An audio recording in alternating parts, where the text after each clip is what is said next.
Welcome to Stuff You Should Know, a production of iHeartRadio.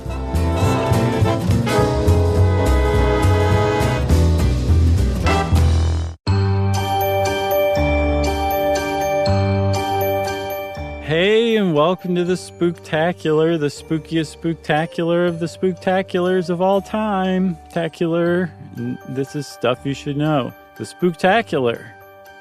The, as tradition dictates, ad-free Spooktacular. It's in our contract.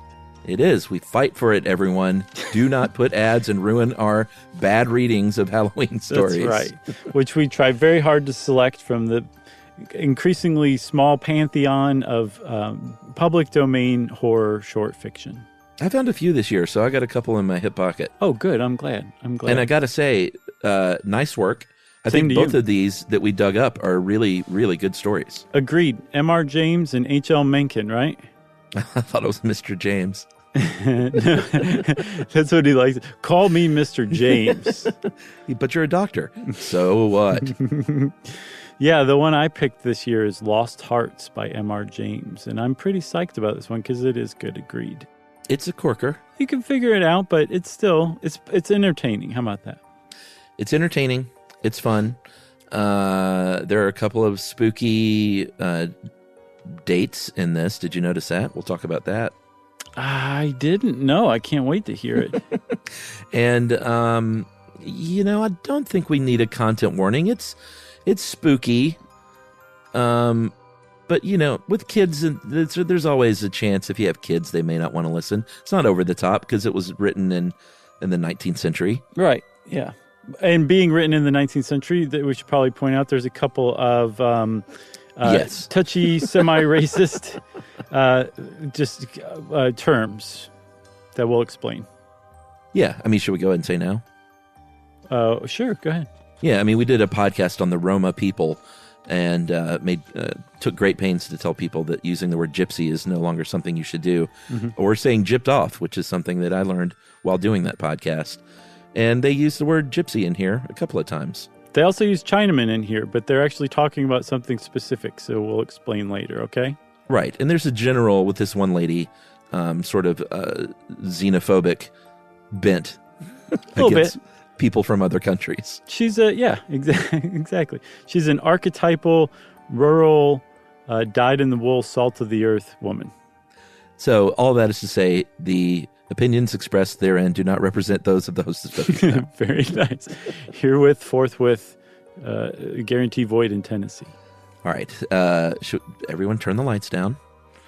I've got my lights dimmed. Do you? Nice. Yeah, let's do that. This is the first time we're not in the same room holding hands. I know. I'm a little scared. I'm a little scared too. I can't see the paper as well with that light off, so I'm going to turn it back on. Okay. Turn the lights down, pour yourself a spoopy drink, and gather the kids, and here we go for the 2021 Spooktacular. And this is Lost Hearts by M.R. Mr. James. I'll start, okay? Sure.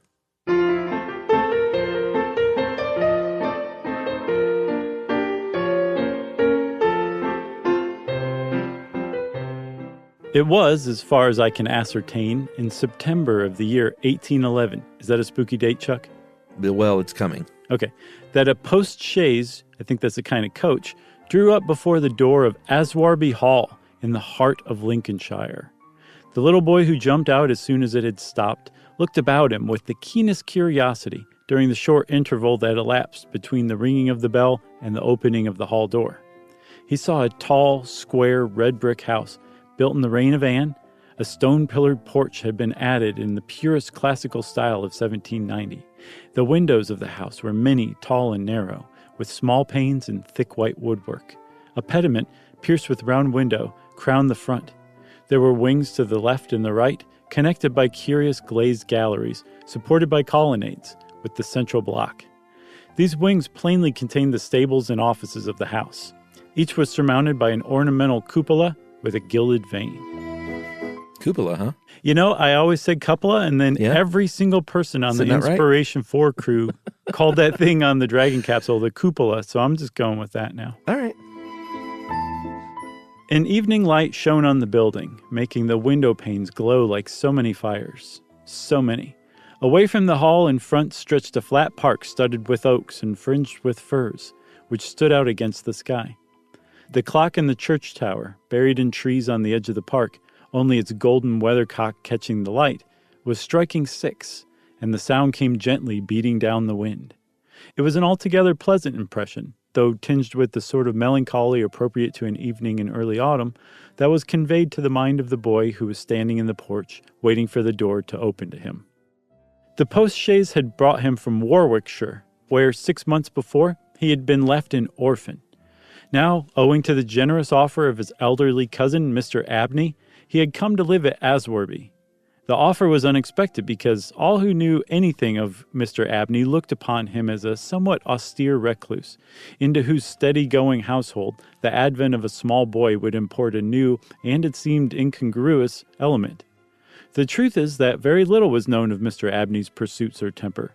The professor of Greek at Cambridge had been heard to say that no one knew more of the religious beliefs of the later pagans than did the owner of Aswarby. Certainly his library contained all the then available books bearing on the mysteries, the Orphic poems, the worship of Mithras, and the Neoplatonists. In the marble-paved hall stood a fine figure of Mithras slaying a bull, which had been imported from the Levant at great expense by the owner. He had contributed a description of it to the Gentleman's Magazine. I think not that kind of Gentleman's Magazine. Right. And he had written a remarkable series of articles in the Critical Museum on the superstitions of the Romans of the Lower Empire. It was published in Hustler. Dear Penthouse, let me tell you about my Mithras slaying a bull statue. He was looked upon, in fine, as a man wrapped up in his books, and it was a matter of great surprise among his neighbors that he should even have heard of his cousin, Stephen Elliott, much more that he should have volunteered to make him an inmate of Aswarby Hall. All right, so this orphan boy who showed up at this house to live with his relative, who seems like a decent guy, if a little dark. Yeah, but it was a surprise because he was like, wrapped up in his books, a bachelor, not really interested in having a kid around. All right, shall I? Mm-hmm. Whatever may have been expected by his neighbors, it is certain that Mr. Abney, the tall, the thin, the austere, seemed inclined to give his young cousin a kindly reception. The moment the front door was opened, he darted out of his study, rubbing his hands with delight. "How are you, my boy? How are you? How old are you?" said he.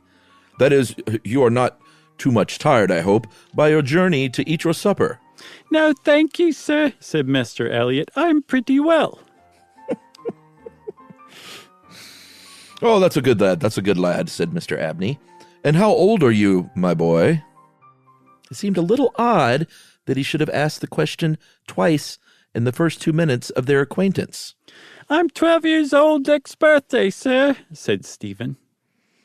"And when is your birthday, my dear boy? 11th of September, eh?" Spooky date. I think he predicted the whole thing. I gotcha, okay. Mr. James did. 11th of September, eh? That's very well. Nearly a year hence, isn't it? I like to get these things down in my book. Sure it's 12? Certain? "Yes, quite sure, sir." Well, take him to Mrs. Bunch's room, Parks, and let him have his tea, supper, whatever it is. "Yes, sir," answered the staid Mr. Parks, and conducted Stephen to the lower regions. Mrs. Bunch was the most comfortable and human person whom Stephen had as yet met in Aswarby. She made him completely at home. They were great friends in a quarter of an hour, and great friends they remained. Mrs. Bunch had been born in the neighborhood some 55 years before the date of Stephen's arrival, and her residence at the Hall was of 20 years' standing. Consequently, if anyone knew the ins and outs of the house and the district, Mrs. Bunch knew them, and she was by no means disinclined to communicate her information. So we got a nice lady that lives there who knows everything that's going on. Very nice person. Seemingly nice. Aside from the xenophobia, very nice. That's right. As we will see. Certainly there were plenty of things about the Hall and the Hall gardens which Stephen, who was of an adventurous and inquiring turn, was anxious to have explained to him. Who built the temple at the end of the Laurel Walk? Who was the old man whose picture hung on the staircase, sitting at a table with a skull under his hand? These and many similar points were cleared up by the resources of Mrs. Bunch's powerful intellect. There were others, however, of which the explanations furnished were less satisfactory. One November evening, Stephen was sitting by the fire in the housekeeper's room, reflecting on his surroundings. "Is Mr. Abney a good man, and will he go to heaven?" he suddenly asked, with the peculiar confidence with which children possess in the ability of their elders to settle these questions, the decision of which is believed to be reserved for other tribunals. Can't wait to hear this one. I really haven't even worked out how I'm going to do it. Let's try this. "Good? Bless the child," said Mrs. Bunch. "Master's as kind a soul as I ever see. Didn't I—" She's like my age. She's 55? Yeah, but old-timey 19th century 55. Okay, Way sure. different. "Didn't I never tell you of the little boy as he took in out of the street, as you may say, this 7 years back, and the little girl 2 years after I first come here?" "No, do tell me all about that, Mrs. Bunch, now this minute." "Easy." Sorry, I added that. So this guy took in a couple of other kids, huh? Yep. All right. "Well," said Mrs. Bunch, "the little girl I don't seem to recollect so much about. I know Master brought her back with him from his walk one day and give orders to Mrs. Ellis, as was housekeeper then, as she should be took every care with. And the poor child hadn't no one belonging to her. She told me so her own self. And here she lived with us a matter of 3 weeks it might be, and then, whether she were somethink of a gypsy at her blood or what not, but one morning she out of her bed, afore any of us had opened an eye, and neither track nor yet trace of her have I set eyes on since. Master was wonderful put about, and had all the ponds dragged, but it's my belief she was had away by them gypsies. For there was singing round the house for as much as an hour the night she went, and Parks, he declares he heard them a-calling in the woods all that afternoon. Dear, dear, a hard child." Is that odd? I think she's saying odd in the old-timey way with an H. Okay. A odd child she was, so silent at her ways and all, but I was wonderful taken up with her, so domesticated she was. Surprising. "And what about the little boy?" said Stephen. "Oh, that poor boy," sighed Mrs. Bunch. "He was a foreigner. Jevony, he called himself, and he come a-tweaking his hurdy-gurdy roundabout." He was tweaking? Tweaking his hurdy-gurdy. He wasn't twerking, at least. No.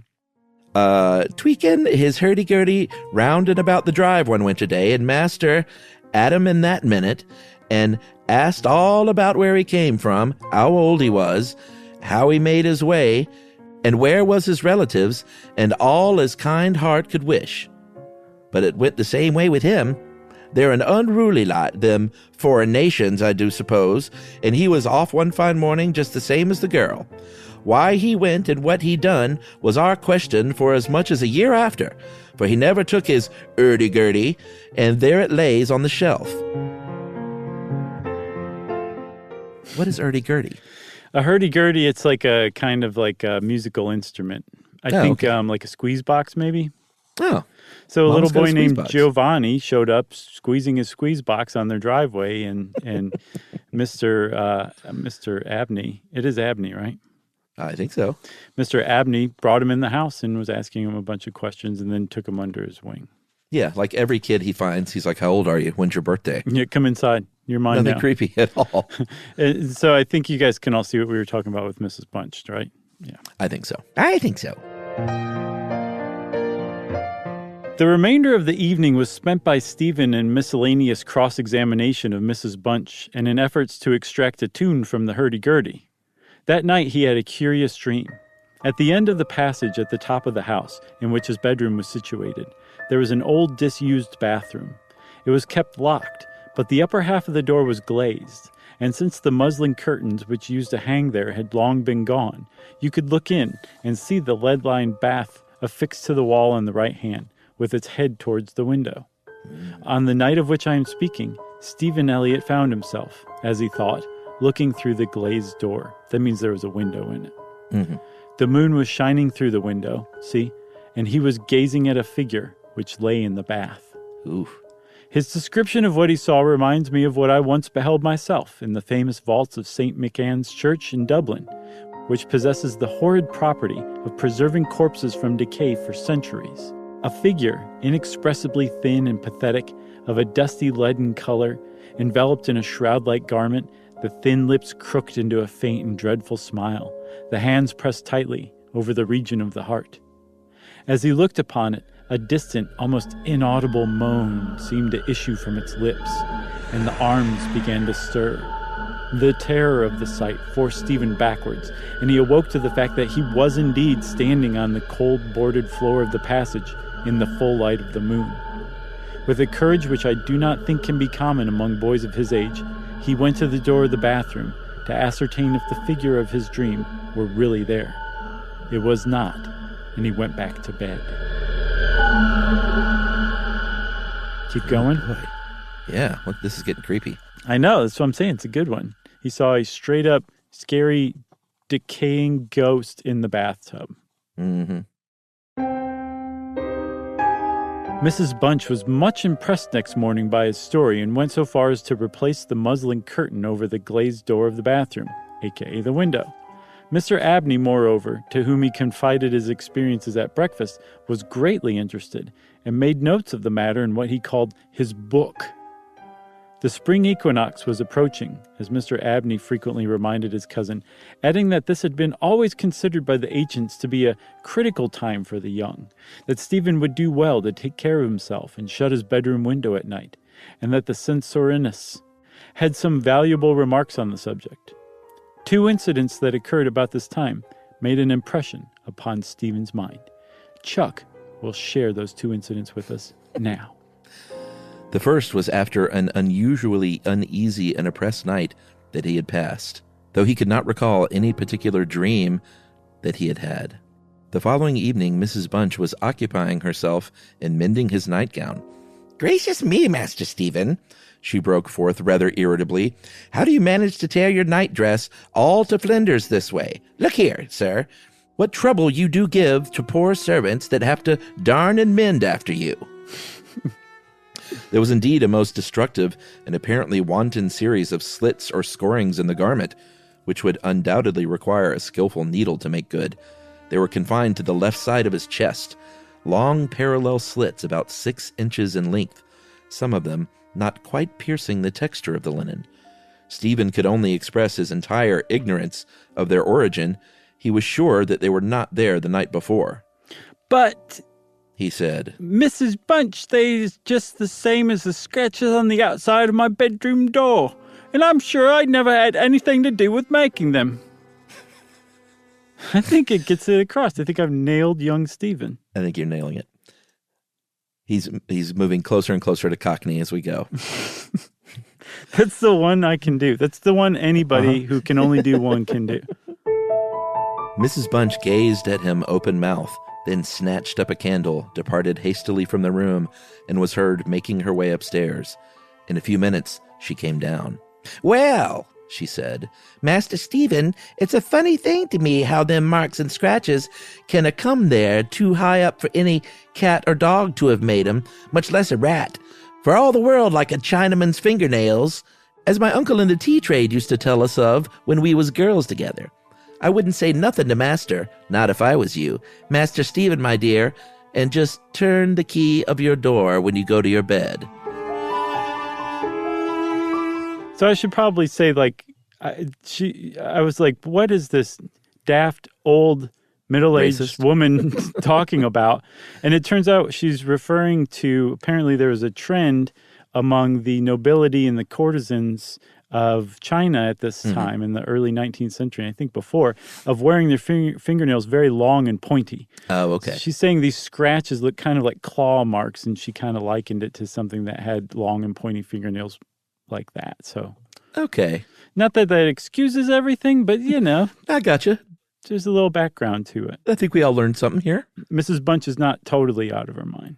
All right, so she yells at Stephen to go to bed, and he says, I always do, Mrs. Bunch, as soon as I've said my prayers. Oh, that's a good child. Always say your prayers, and then no one can't hurt you. Herewith, Mrs. Bunch addressed herself to mending the injured nightgown, with intervals of meditation until bedtime. Interesting. Mm-hmm.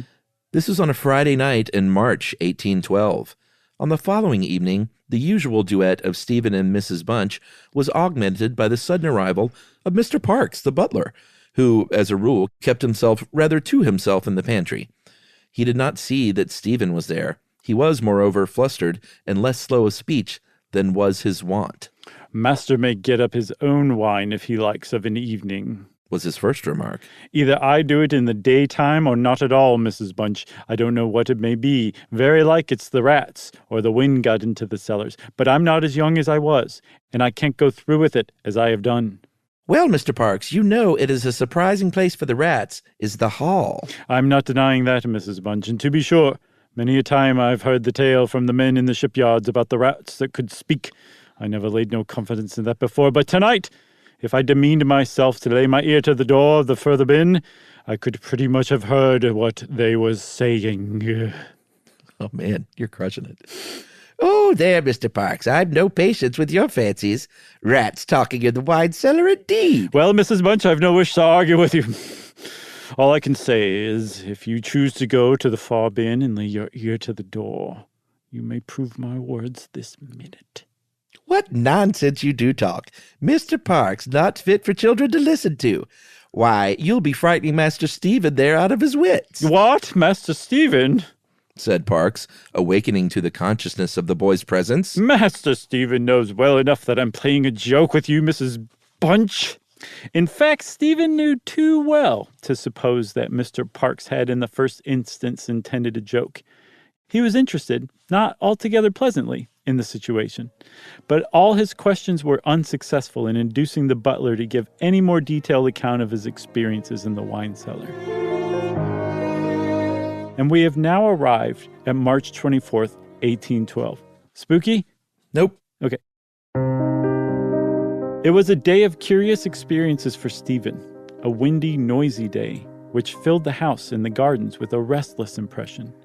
As Stephen stood by the fence of the grounds and looked out into the park, he felt as if an endless procession of unseen people were sweeping past him on the wind, borne on restlessly and aimlessly, vainly striving to stop themselves, to catch at something that might arrest their flight and bring them once again into contact with the living world of which they had formed a part. After luncheon that day, Mr. Abney said, "You're Mr. Abney." I'm Abney? Yeah, you are. Remember you asked him what his age was and blah, blah, blah. Oh, that's right. We should probably just leave that in there. Stephen, my boy, do you think you could manage to come to me tonight? I don't know if this is the same accent or not. It sounds like Mrs. Bunch is transforming into Mr. Abney. Do you think you could manage to come to me tonight as late as 11 o'clock in my study? I shall be busy until that time, and I wish to show you something connected with your future life, which it is most important that you should know. You are not to mention this matter to Mrs. Bunch, nor to anyone else in the house, and you had better go to your room at the usual time. Here was a new excitement added to life. Stephen eagerly grasped at the opportunity of sitting up till 11 o'clock. He looked in at the library door on his way upstairs that evening, and he saw a brazier, right? Or brazier? A brazier? Which he had often noticed in the corner of the room. It's like a little grill. I think so. Moved out before the fire, an old silver gilt cup stood on the table, filled with red wine, and some written sheets of paper lay near it. Mr. Abney was sprinkling some incense on the brazier. I'm pretty sure that's it. From a round silver box as Stephen passed, but did not seem to notice his step. All right, so what's going on here is he's doing some rite, some ritual. Looks like and it. he told Stephen, like, this is important for him to be a part of, right? Yes. And so now it's the night that he's told Stephen to come down to his study at 11. All right, go ahead.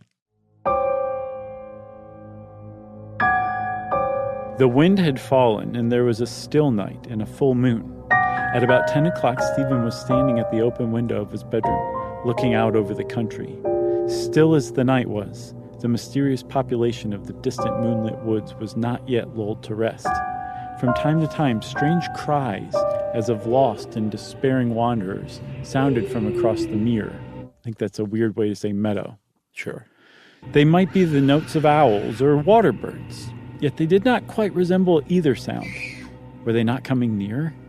Now they sounded from the nearer side of the water, and in a few moments they seemed to be floating about among the shrubberies. Then they ceased. But just as Stephen was thinking of shutting the window and resuming his reading of Robinson Crusoe, great book, he caught sight of two figures standing on the gravel terrace that ran along the garden side of the hall. The figures of a boy and a girl, as it seemed. They stood side by side, looking up at the windows. Something in the form of the girl recalled irresistibly his dream of the figure in the bath.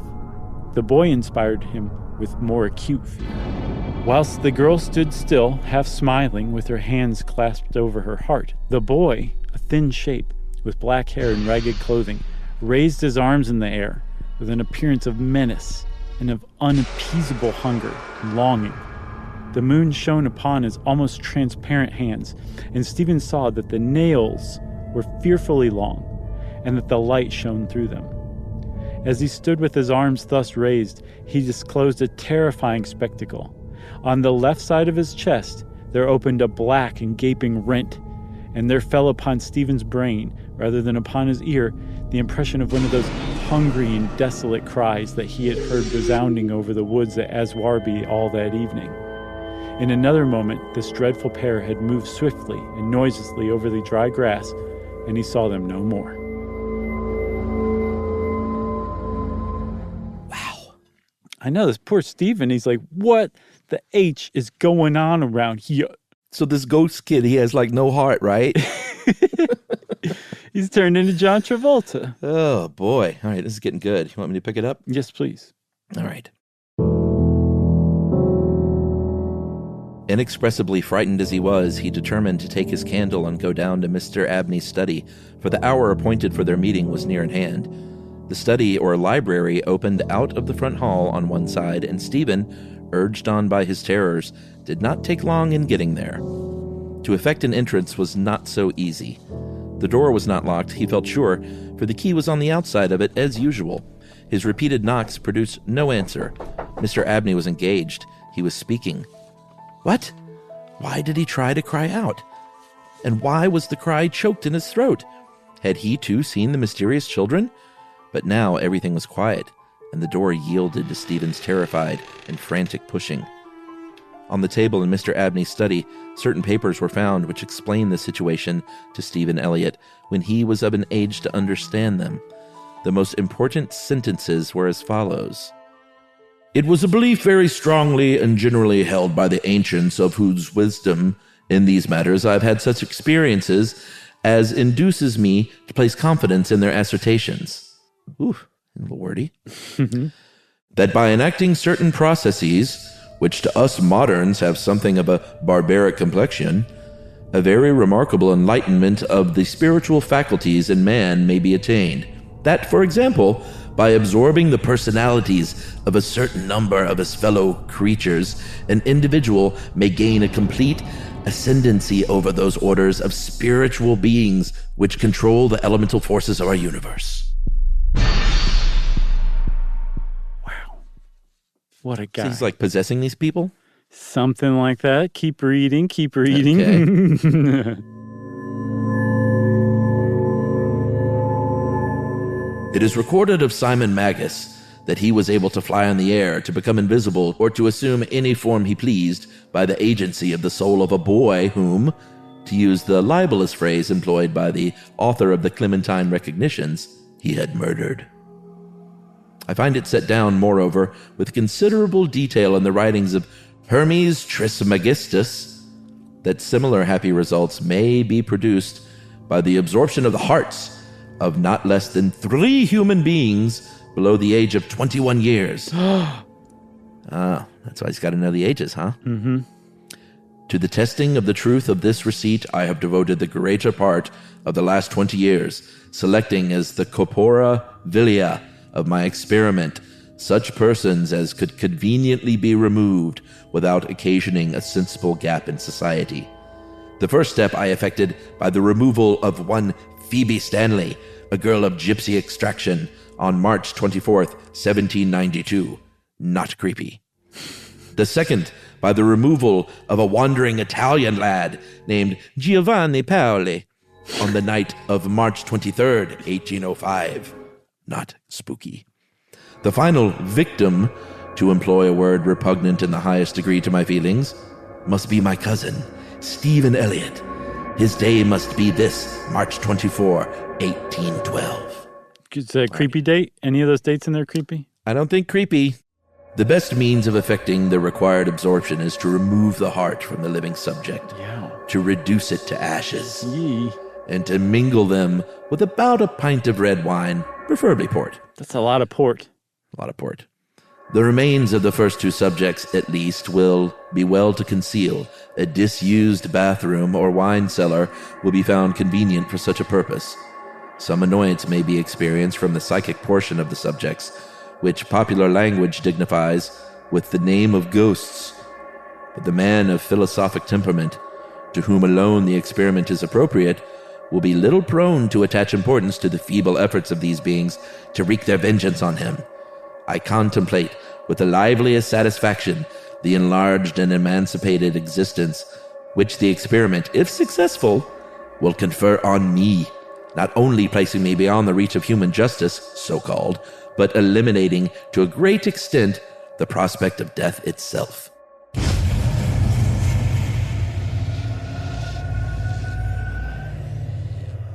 Wow. So he's basically saying, like, I can't even be haunted, and this may make me live forever. Yeah. Like, I'm going to rip the hearts out of 2, now 3 little children, and it'll be worth it because I'm going to be immortal and an amazing dude. Wow. All right, bring it home. I'm going to be like Bradley Cooper in Limitless. That's his goal. What, failing at the box office? So this last paragraph is pretty important, everybody. Hang in there with us. And remember, Stephen heard a cry in the office and then later found these papers that Chuck just read, right?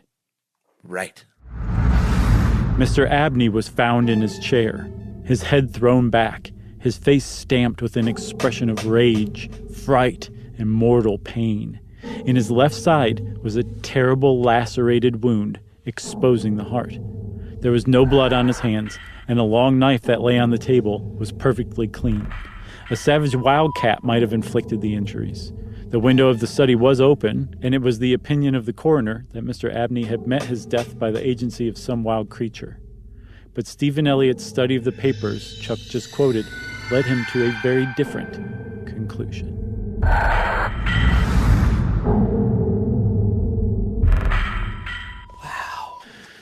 So little Stephen Abney, Cockney boy at large, owes his tookus to the little boy and girl who saved his life. Yeah, they killed him. Murderous ghosts killed a very bad man. I love it. Good stuff. Good voice work. That was great, Chuck. I guess now we should put some ads in here, right? Oh, wait. There's no need for ads because this is our ad-free Halloween version. This spooky story brought to you by Stamps.com. Wow, that was great. So it's time for yours, right? That's right. Oh, boy. Who wrote this? Arthur Machen, I believe. That's right. Machen, who is a Welsh writer. Mm-hmm. And I think the deal with the great god Pan, which is what we're going to read, is that it was I think this is the first chapter that originally stood on its own as a short story published in a literary journal or something, or a magazine. The Gentleman's Magazine. That's right.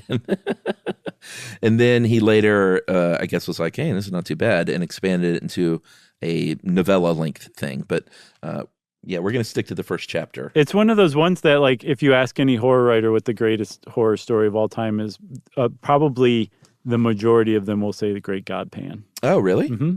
Oh, interesting. All right. So, nice find, I guess is what I'm trying to say. Here we go, then.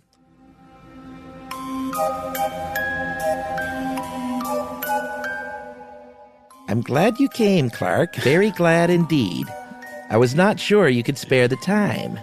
Wait a minute. Yeah. That's Abney and the old lady. Yeah, that was a lot. Oh, all right. I'm gonna have to workshop this as we go, folks. Okay, I know you're locked in the punch. That's it. All right. So he's glad Clark came. Yeah, Clark with an E. Yes.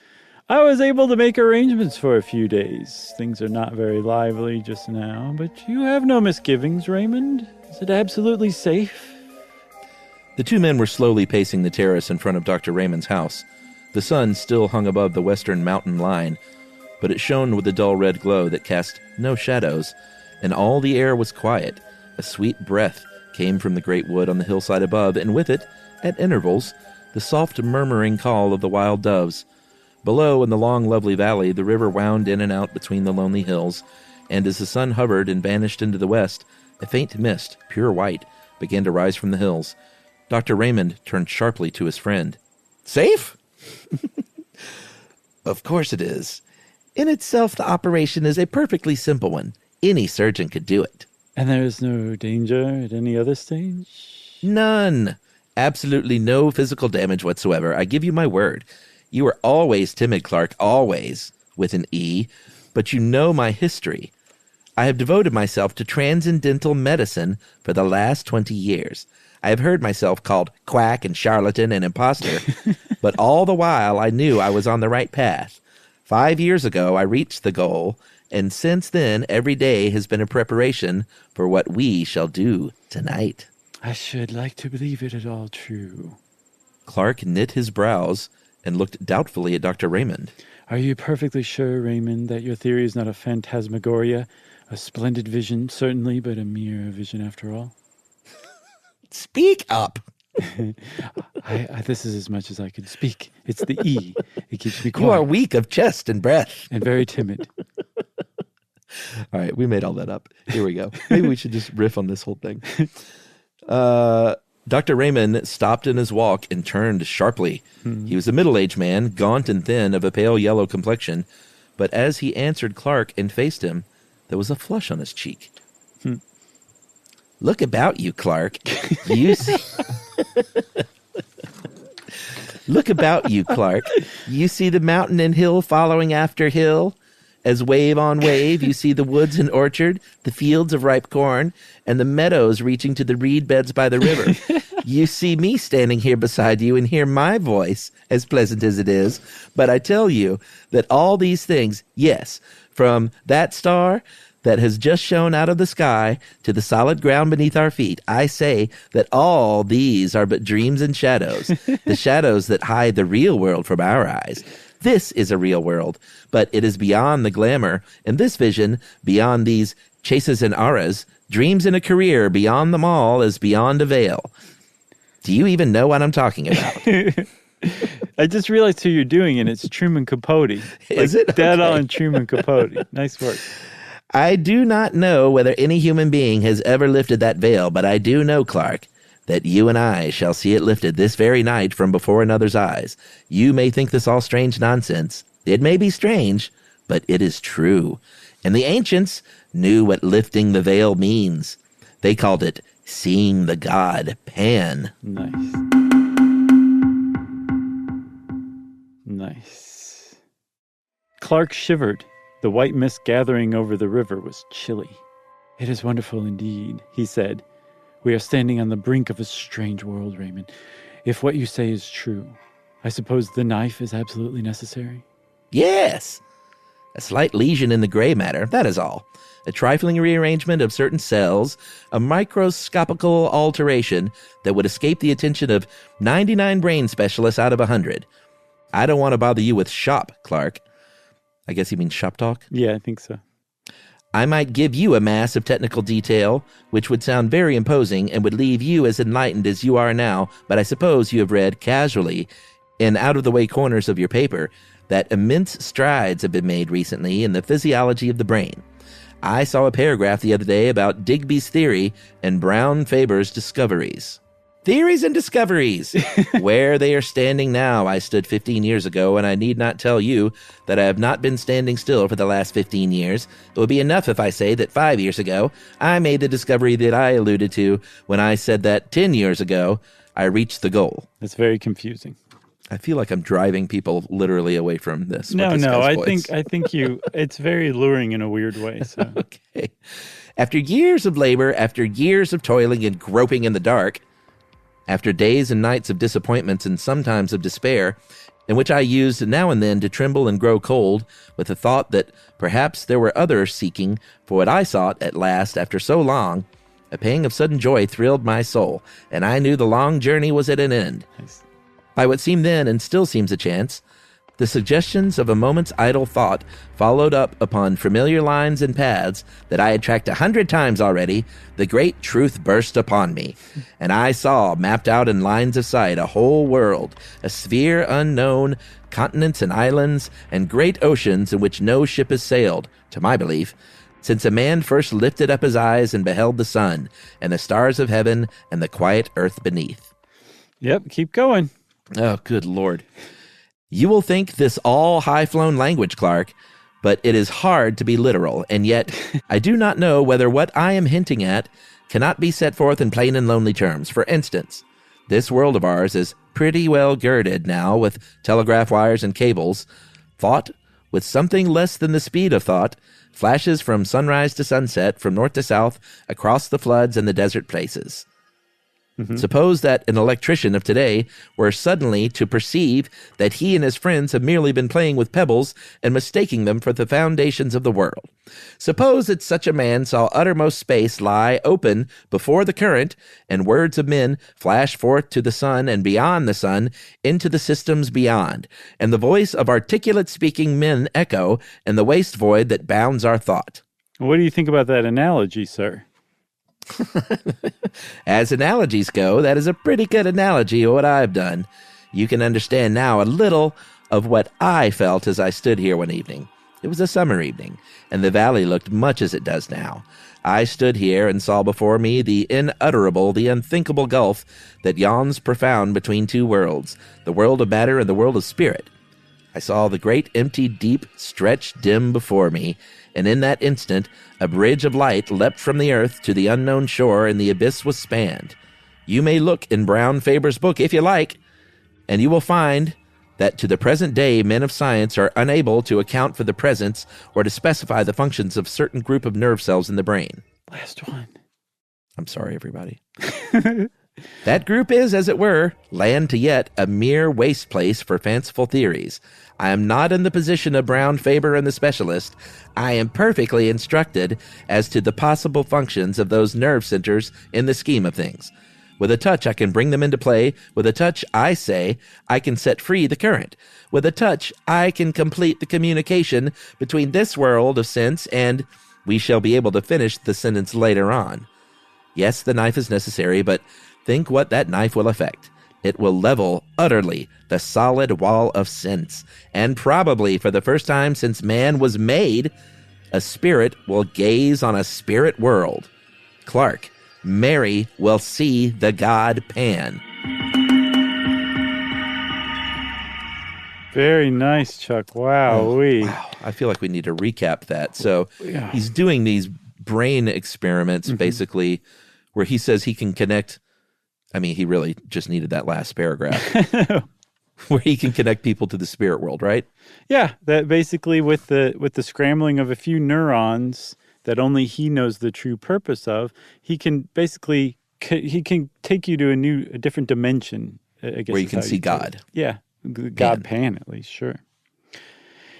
So now we're picking up with Clark with an E speaking again. You ready?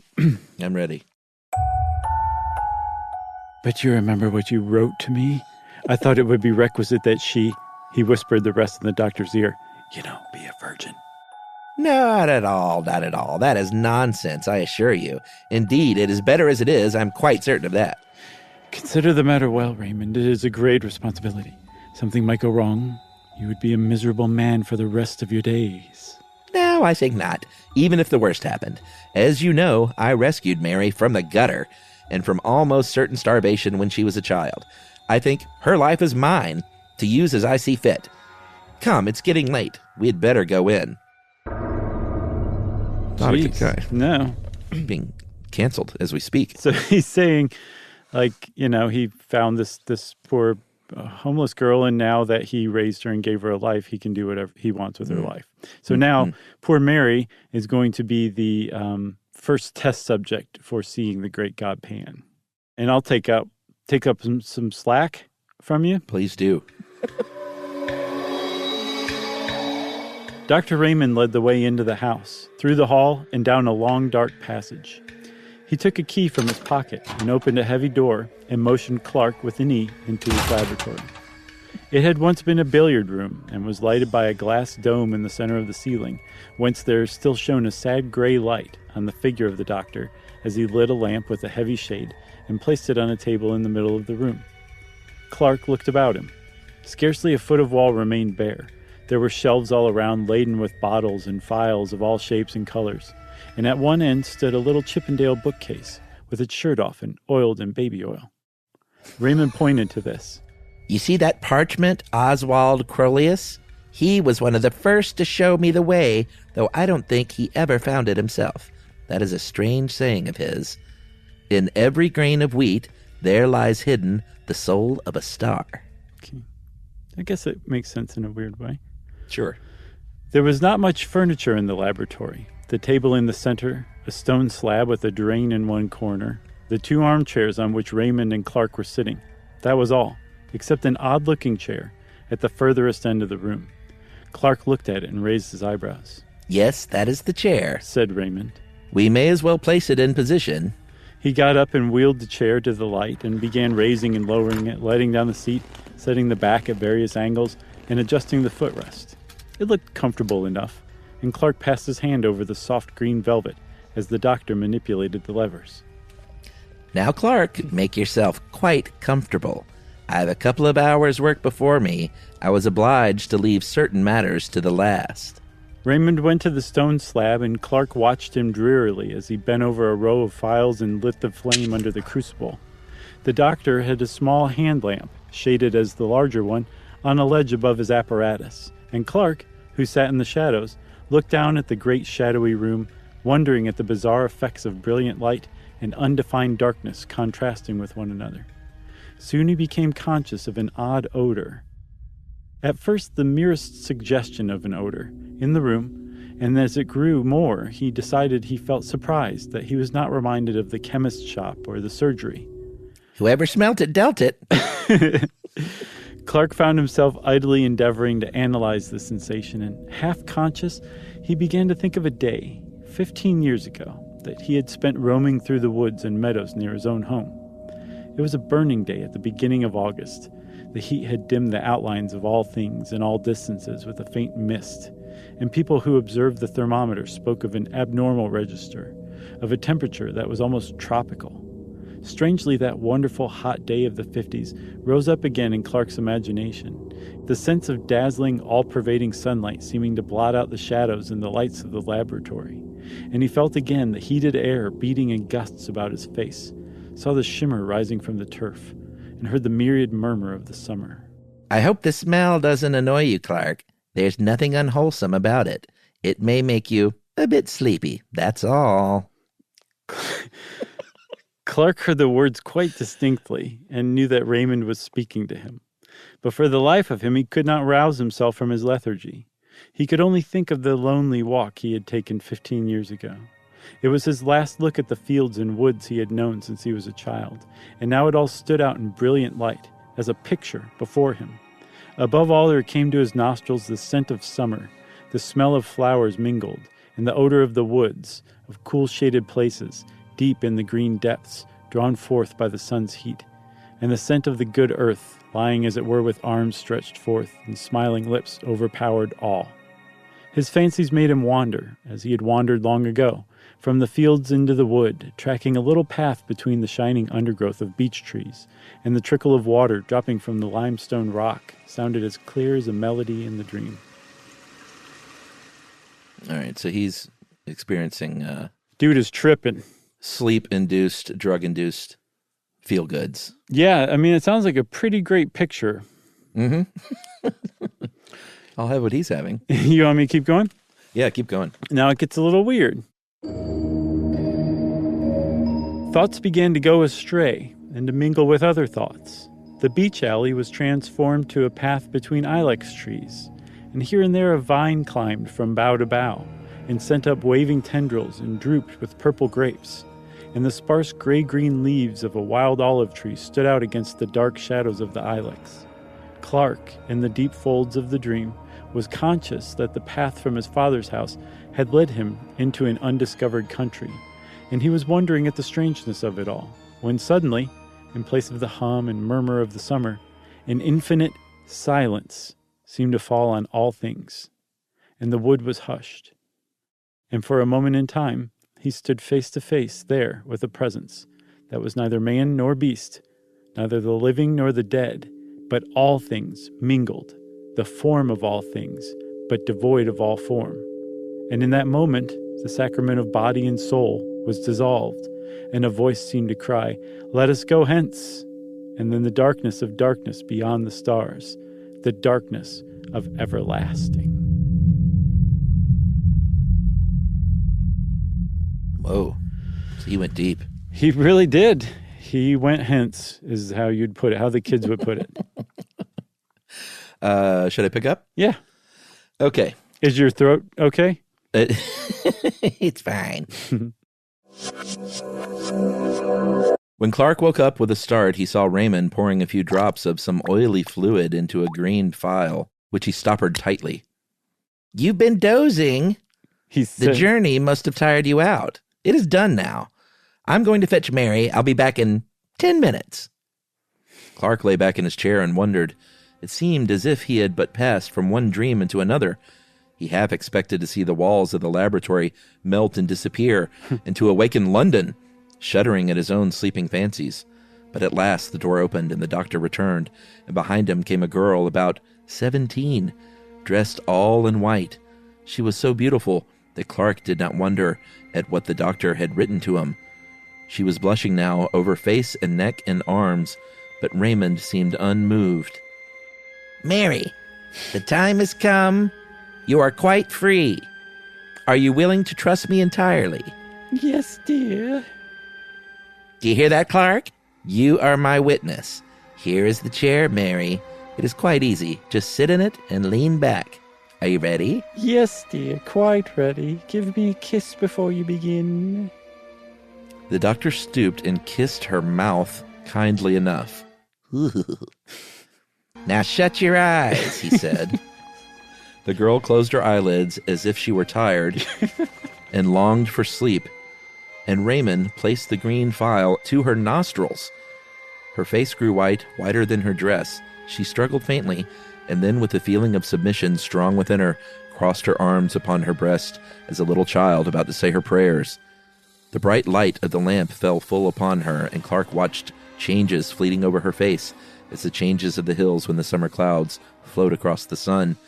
And then she lay all white and still, and the doctor turned up one of her eyelids. She was quite unconscious. Raymond pressed hard on one of the levers, and the chair instantly sank back. Clark saw him cutting away a circle, like a tonsure, from her hair, and the lamp was moved nearer. Raymond took a small, glittering instrument from a little case, and Clark turned away shudderingly. When he looked again, the doctor was binding up the wound he had made. Clark is so timid. "She will wake in 5 minutes. Raymond was still perfectly cool. "There is nothing more to be done. We can only wait." The minutes passed slowly. They could hear a slow, heavy ticking. There was an old clock in the passage. Clark felt sick and faint. His knees shook beneath him. He could hardly stand. And suddenly, as they watched, they heard a long-drawn sigh. And suddenly did the color that had vanished return to the girl's cheeks, and suddenly her eyes opened. Clark quailed before them. They shone with an awful light, looking far away, and a great wonder fell upon her face, and her hands stretched out as if to touch what was invisible. But in an instant the wonder faded, and gave place to the most awful terror. The muscles of her face were hideously convulsed. She shook from head to foot. The soul seemed struggling and shuddering within the house of flesh. It was a horrible sight, and Clark rushed forward, and she fell shrieking to the floor.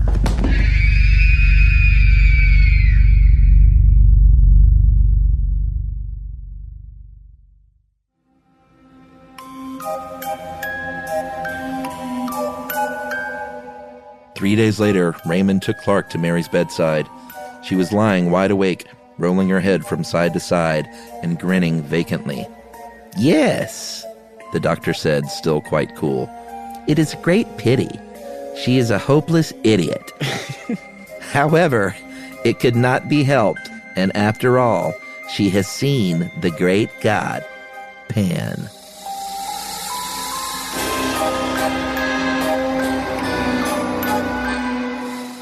Very nice. Wow. Wow-wee, wow-woo. Definitely not a Dr. Feelgood. No, a Dr. Feel Bad, I guess is the best way to put it. I think so. A Dr. Make Bad. That was really great, Chuck. This was truly the most spookiest, spooktacular of spook time. Yes, and we appreciate everyone who listens to these every Halloween. Mm-hmm. It's one of our favorites to do because we get to just have a little bit of fun and be goofy. What do you mean? Like, that was a straight read. But everyone, Halloween looks like it's probably on for the most part this year. Yay! So be careful out there still and stay safe. Yep. And enjoy yourselves. Yes. Follow CDC guidelines for trick-or-treating. Or Fauci will get you in your sleep. Happy Halloween, everybody.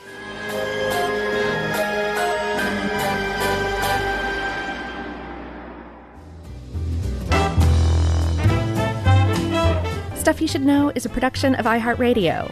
For more podcasts from iHeartRadio, visit the iHeartRadio app, Apple Podcasts, or wherever you listen to your favorite shows.